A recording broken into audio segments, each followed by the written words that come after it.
Kisah ini bermula dari rasa penasaran warga yang lalu didukung oleh polisi.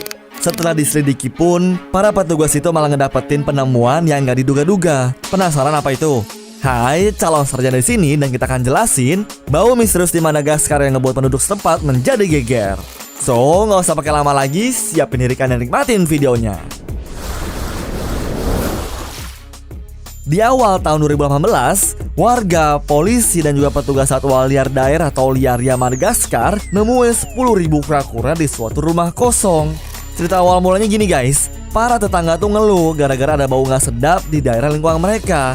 Awalnya tuh bau sempat muncul dan juga hilang, tapi setelah lewat beberapa hari, bau gak sedap itu pun muncul lagi dan lebih kuat dari sebelumnya. Ya, para warga jadi bingung lah dan malah nuduh satu sama lainnya. Setelah ngecek rumah masing-masing warga, hasilnya pun nihil, tapi baunya masih tercium guys.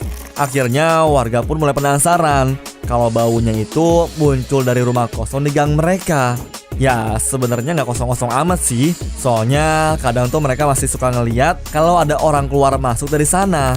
Terus karena mereka takut dipenjara karena masuk rumah orang sembarangan, para warga pun mutusin buat telepon polisi dan minta temenin nyari tahu penyebab baunya itu. Mendengar penjelasan di telepon, si Pak Polisi langsung berinisiatif buat ngebawa ambulans dan juga petugas satwa liar pas datang ke daerah perumahan mereka. Misi pun dimulai. Mereka masuk secara bersama-sama tuh dan langsung disambut sama si bau gak sedap itu guys. Langsung aja nih ngebuat mereka tambah yakin kalau baunya tersebut munculnya dari rumah ini. Sambil jalan ke dalam, para polisi juga langsung ngeliat kalau ada orang lagi ngegali di halaman belakang. Gara-gara terlihat mencurigakan, si Pak Polisi langsung ngeringkus dia buat diinterogasi nantinya. Penjahat udah ditangkap, tapi tetap gak ngejelasin tuh baunya muncul dari mana. Tiba-tiba aja mereka malah mendengar suara kayak langkah kaki di area dapur. Pak Polisi pun langsung mengira kalau masih ada pelaku dalam rumah itu. Tapi bukannya pelaku, buset, mereka malah nemuin kura-kura dong. Tapi bukan cuma satu ya guys, seenggaknya ada 10.000 lebih loh.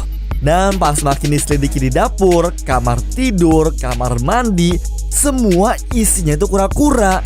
Jadi bau yang selama ini dipermasalahkan sama warga itu ternyata gara-gara air pipis dan kotorannya si kura-kura. Uniknya, kura-kura yang ada dalam situ ternyata termasuk kura-kura langka dan bisa dijual sekitar 250.000 pounds atau sekitar 4 miliar rupiah guys. Walaupun kaget, tapi Pak Polisi dan petugas satwa liar itu jadi langsung sadar kalau kura-kura ini perlu dikeluarin dari sana secepat mungkin. Cuma karena sebanyak itu, mereka butuh waktu sehari dan 6 kendaraan truk buat ngeluarin semuanya. Para kura-kura langka itu pun langsung dikirim ke Le Village de Tartu biar mereka bisa dirawat di sana guys. Sebelumnya kan udah dehidrasi, kelaparan, dan kurang perawatan tuh. Jadi ngebuat para kura-kura yang ditemuin tadi gak semuanya selamat. Setelah dirawat seminggu di penangkaran, dari 10.000 kura-kura, seenggaknya ada 574 kura-kura meninggal gara-gara dehidrasi dan infeksi yang diderita mereka.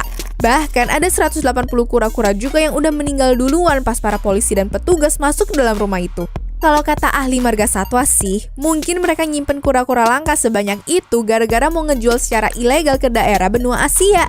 Dan sekedar informasi aja ya, para polisi Madagaskar pun juga langsung ngeburu beberapa pelaku yang diduga terkait penyelundupan ini. Ya, setengahnya sih udah ada 2 orang laki-laki dan juga seorang perempuan yang ditangkap tuh. Salah satu laki-laki yang ditangkap itu adalah cowok yang ditemuin pas polisi masuk gara-gara lagi nggali tanah.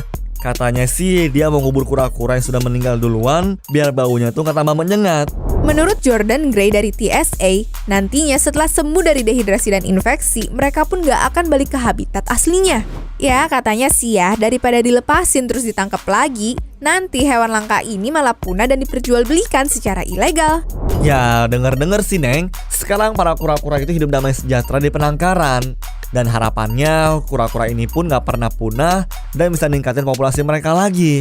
Tuh guys, dari sini aja bisa diambil hikmahnya ya. Coba aja para tetangga tuh gak berusaha nyari tahu dan juga telepon Pak Polisi. Mungkin tuh kura-kura malah sukses diperjualbelikan kali ya. Atau malah meninggal gara-gara gak dapet perawatan yang secukupnya. Pokoknya salut deh gue sama tetangga dan juga Pak Polisi yang cepet tanggap. Anyways, cukup sampai di sini ya guys video hari ini. Sampai jumpa di video selanjutnya. Dah.